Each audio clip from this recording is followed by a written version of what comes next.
A piece of ancient goatskin sat inside a small glass case for 70 years. Millions of people walked past it.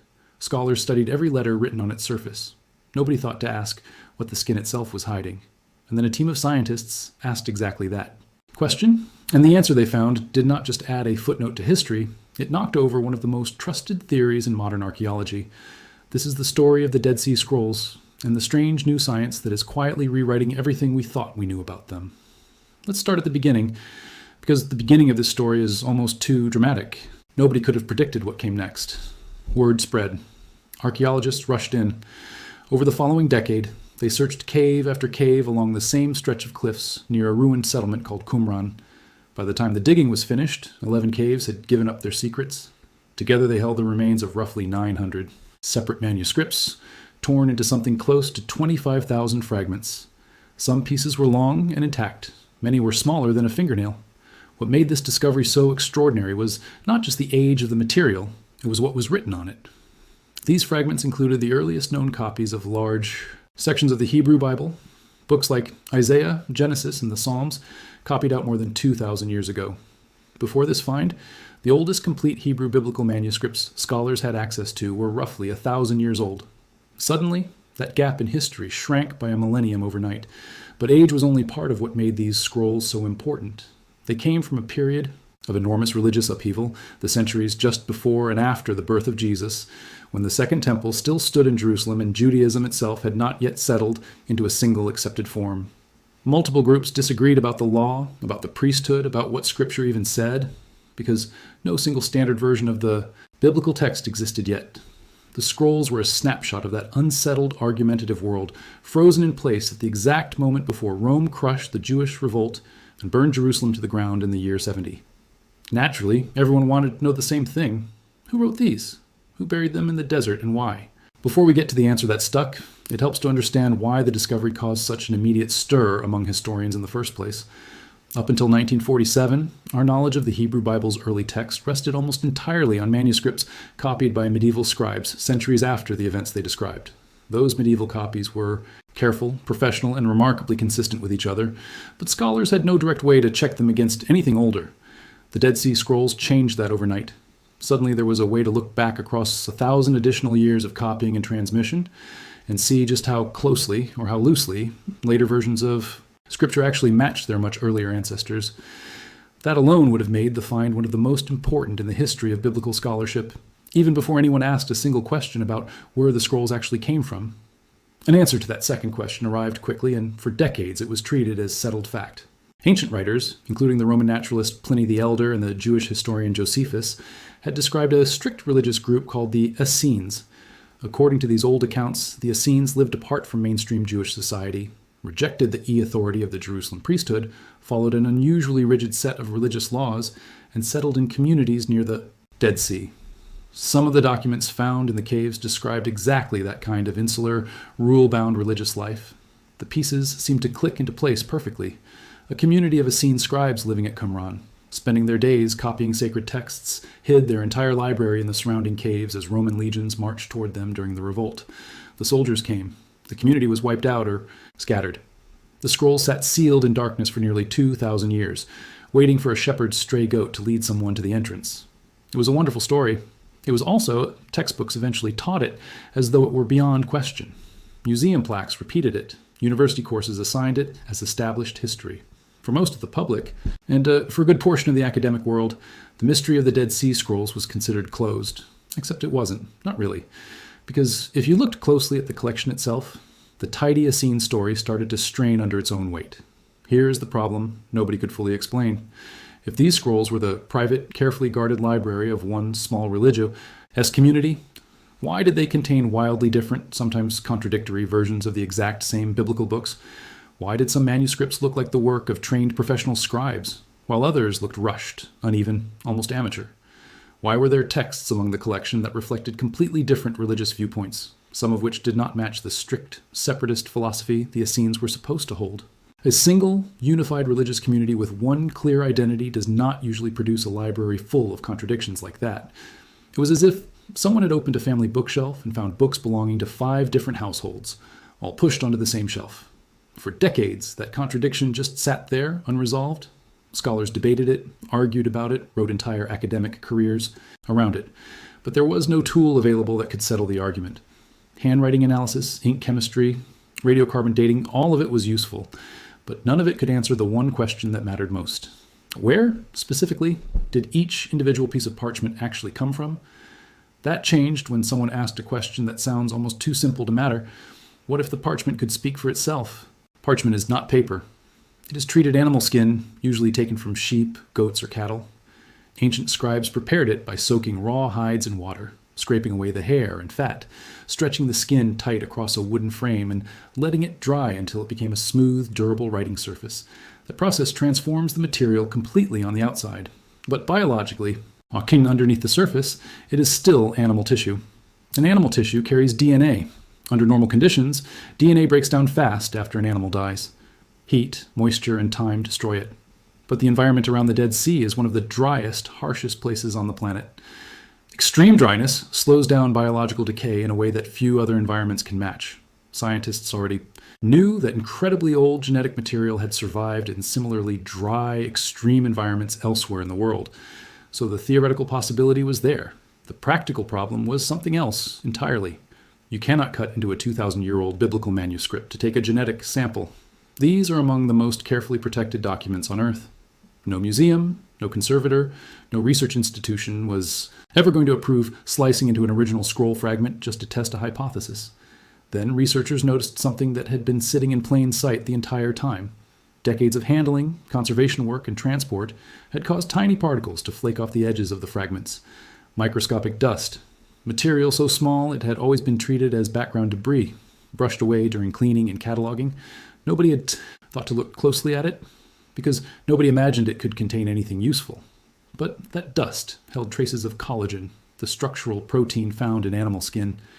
And buried inside those collagen traces were tiny surviving fragments of ancient DNA. That discovery changed everything about what was possible. If scientists could pull genetic material from the dust that had already separated from the scrolls naturally, they would not need to damage a single fragment. No cutting, no new sampling. Just decades of quietly accumulated dust waiting in storage boxes, holding information nobody had thought to extract. An Israeli research team, working with geneticists at Tel Aviv University, partnered with archaeological genetics specialists at the Max Planck Institute in Germany to take on the challenge. This was not a quick weekend experiment. It became years of extremely careful, often frustrating laboratory work. The core difficulty was not finding DNA. It was proving that whatever DNA they found was genuinely ancient, rather than modern contamination. Think about how many hands had touched these fragments over 70 years of study. Archaeologists in the 1950s, conservators in the 1980s, photographers, researchers, museum staff, all breathing, sweating, shedding skin cells near these materials for decades. Separating a real 2,000-year-old genetic signal from that mess of modern contamination required extraordinary precision. Think about the sheer scale of that contamination problem for a moment. This was not a sealed tomb opened once and studied by a single team.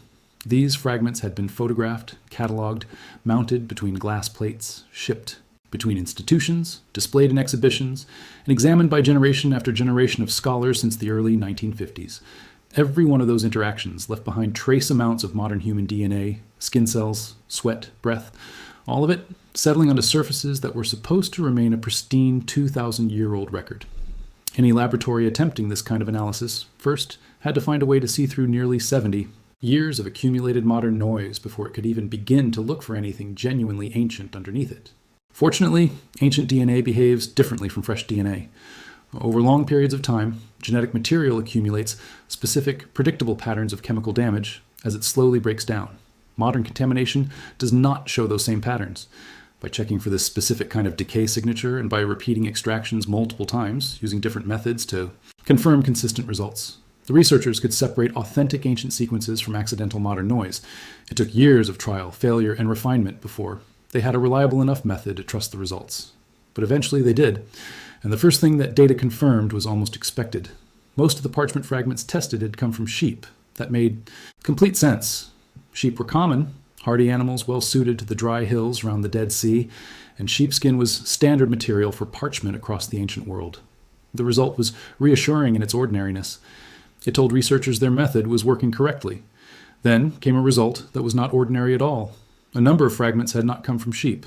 They had come from cattle. That single detail might sound minor to someone unfamiliar with the region. To anyone who understands the geography of the Judean desert, it was a genuine shock. Cattle are simply not suited to that landscape. The hills around Qumran are rocky, barren, and desperately short on water. Sheep and goats can survive there because they are adapted for exactly those harsh conditions, capable of finding sparse grazing and going long stretches with minimal water. Cattle cannot do that. Cattle need abundant grazing land and reliable, constant access to water, resources that simply do not exist in that stretch of desert. In other words, cattle were not being raised near Qumran. They physically could not have been. Cattle needed wetter, more fertile regions, areas with rivers, plains, and which meant something very specific. Any scroll fragment written on cowhide parchment did not originate locally. It could not have been produced at Qumran. It had been made somewhere else, in a different region entirely, and then transported to the caves. Everywhere relied on. Someone had to write an entire manuscript on that cowhide parchment, whether that meant copying, an unsettled community quietly copying its own scripture at home. That is the story of movement, of networks, of manuscripts, crossing real geographic distance to end up in the same hiding place as texts that never left the area at all. That single biological fact was enough to start cracking apart the foundation of the old theory. The traditional Essene explanation depended on the idea that this collection was the self-contained, homegrown output of one isolated desert community. But if part of that collection was physically made from materials that could only have come from somewhere far away, then the collection was never self-contained to begin with. Some of these texts had traveled. They arrived from outside, carried in by people, and ended up hidden in the same caves as texts that genuinely were produced locally. And the DNA had more to reveal. Beyond simply identifying which species an individual fragment came from, researchers began comparing genetic relationships across different fragments. If two separate pieces of parchment came from animals that were closely related, from the same herd or the same general region, that connection would show up directly in the genetic data. This was not a judgment call based on handwriting style or the tone of the leather. It was a hard biological fact, encoded in the material itself, independent of any human interpretation. Guesses based on handwriting, spacing, and content. Educated guesses, no matter how expert, can still be wrong. Genetic testing offered something far more direct. It could say, with real biological confidence, these two fragments came from related animals and versions of Jeremiah, one considerably shorter than the other, with entire sections arranged in a different order. Scholars had debated for decades whether this represented simple copying differences within a single tradition or evidence of two distinct textual histories, each developing separately somewhere else, both eventually converging in the same hiding place. Multiply that single example, Jeremiah, across the rest of the collection, and you start to see just how significant this tool really is. Textual scholars had already noticed unusual variations scattered throughout other biblical books in the collection too. Differences beyond the scrolls themselves, this approach opens up much larger questions about how ancient manuscripts moved through the ancient world in general, about the trade and communication networks that connected far-flung Jewish communities across the region, and about which cities or scribal centers were actively producing texts and sending them outward. In a very real sense, the genetics locked inside ancient parchment function as a kind of built-in origin record, a provenance marker embedded in the material itself at the exact moment of production, sitting quietly in the collagen and waiting for someone to come looking. Some researchers now believe that with a large enough sample size and enough genetic comparisons, it may eventually become possible to trace the movement of ancient manuscripts across entire regions using biology rather than handwriting alone. That possibility is not fully realized yet. But a decade ago, neither was the idea of successfully extracting usable ancient DNA from Dead Sea Scroll fragments without damaging a single one of them. It is also worth remembering that this technique is not limited to the Dead Sea Scrolls alone. Once a method like this is proven, it tends to spread quickly into other fields facing similar problems. Museums and archives around the world hold enormous collections of ancient parchment documents, legal records, religious texts, administrative correspondence, whose exact origins have never been fully confirmed. Many of those collections have their own long-standing scholarly debates about authorship, dating, and provenance, arguments that have gone unresolved for generations simply because the available tools could never settle them conclusively. A method built specifically to pull reliable genetic information from centuries-old animal skin without cutting into a single, irreplaceable page could eventually be applied far beyond biblical archaeology, quietly reshaping how historians verify the origins of some of humanity's oldest surviving written records. The caves near the Dead Sea held onto their secrets for close to 2,000 years. They have been giving those secrets up slowly, one fragment and one decade at a time.